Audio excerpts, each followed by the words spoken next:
Pull up a chair, hold your coffee close, let it warm your hands. Tonight I want you to think about something that's probably crossed your mind before late at night, alone in your room, staring at the ceiling while the world outside is either dead asleep or dead silent.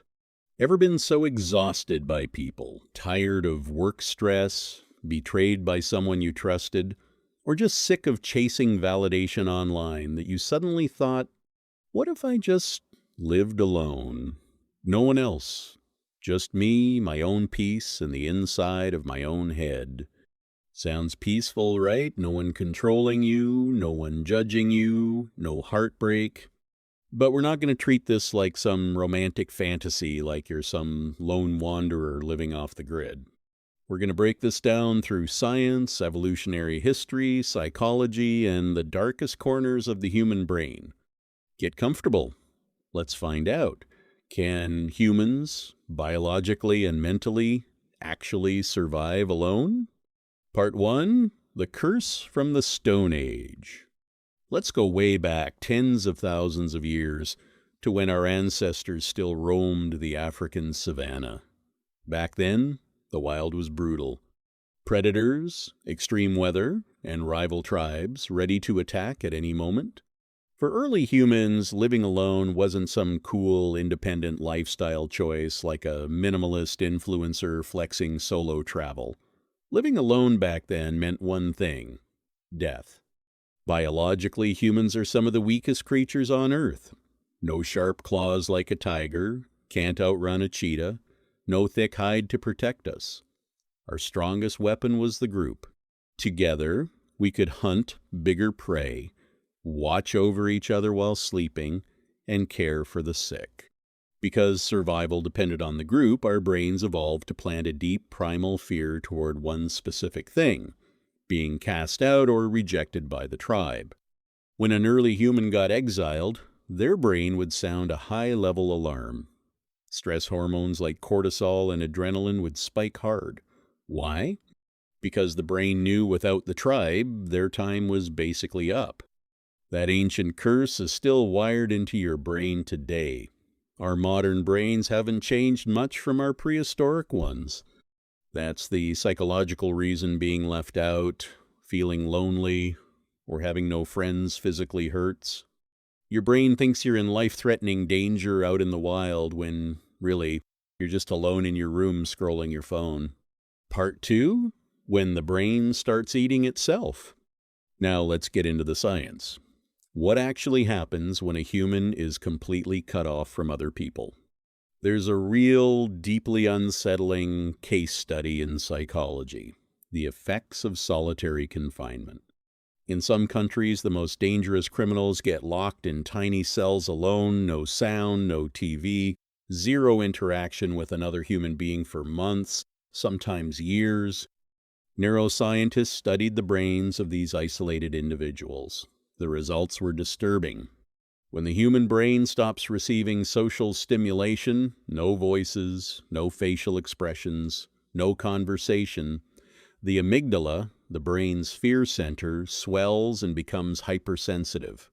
Meanwhile, the hippocampus, which handles memory and emotion, actually shrinks. Within just a few weeks without human contact, the brain starts to malfunction. People in solitary confinement start hallucinating, hearing voices that aren't there, seeing shadows move, losing all sense of time. The human brain is needy by design.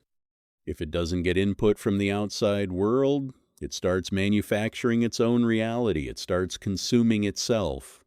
There's even a well-known study from the University of Michigan that found something fascinating. When someone feels socially rejected or chronically lonely, the part of the brain that lights up is the anterior cingulate cortex. Guess what else activates that same region? Physical injury, like a broken bone or a stab wound. So scientifically speaking, the short answer is no. Our brains are wired to mirror other humans.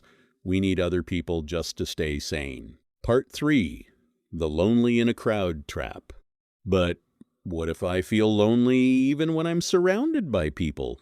Isn't that the same thing? This is exactly the trap modern psychology keeps catching us in.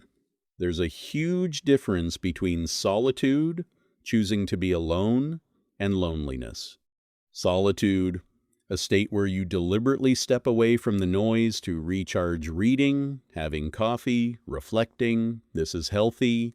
Honestly, it's something our minds need so we don't lose it in this loud, chaotic world.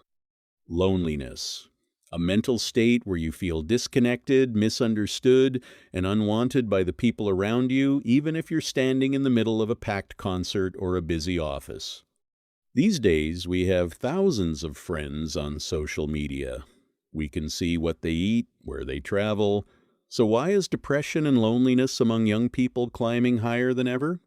Because social media gives us connection, not intimacy. Our brains can't be fooled by follower counts or likes. We need real eye contact, a genuine tone of voice, a handshake, or just a good laugh with a friend over coffee. When that biological need for real interaction gets replaced by a cold glass screen, our minds slowly start to starve. You feel alone precisely when you can reach anyone with a single tap. Ironic, isn't it? Part 4. The Story of Christopher McCandless. Let me tell you a true story, one that inspired the book and film Into the Wild. The story of a brilliant young man named Christopher McCandless.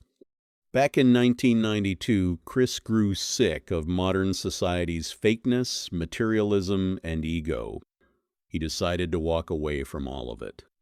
He burned his cash, abandoned his car, and walked alone into the remote wilderness of Alaska.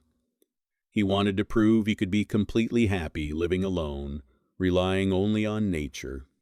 He survived for months alone in an abandoned bus out in the snow. He hunted, read philosophy books, and enjoyed total freedom with no one around to bother him. But the Alaskan wild is unforgiving. Chris accidentally ate a poisonous plant that left him too weak to hunt.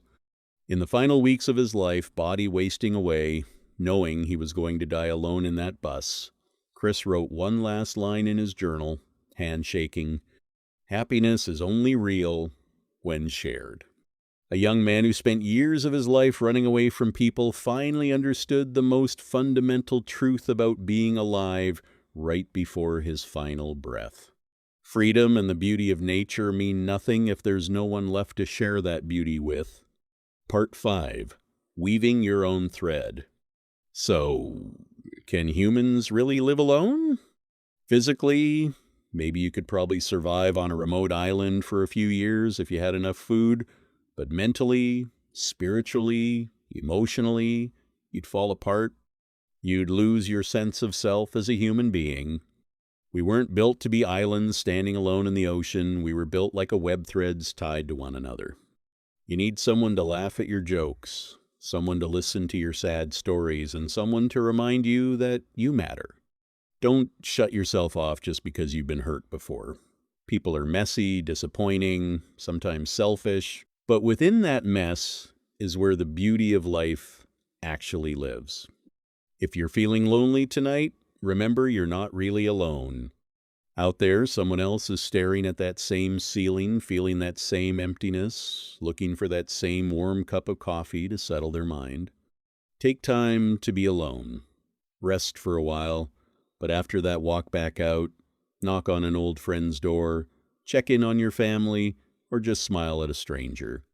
Because in the end, we're all just ordinary people walking home, and that walk feels a lot lighter when we walk it hand in hand. Finish your coffee. Sleep well tonight. Tomorrow, a new day is waiting for you to come back and share your story. Sleep well, my friend. See you in the next cup of coffee.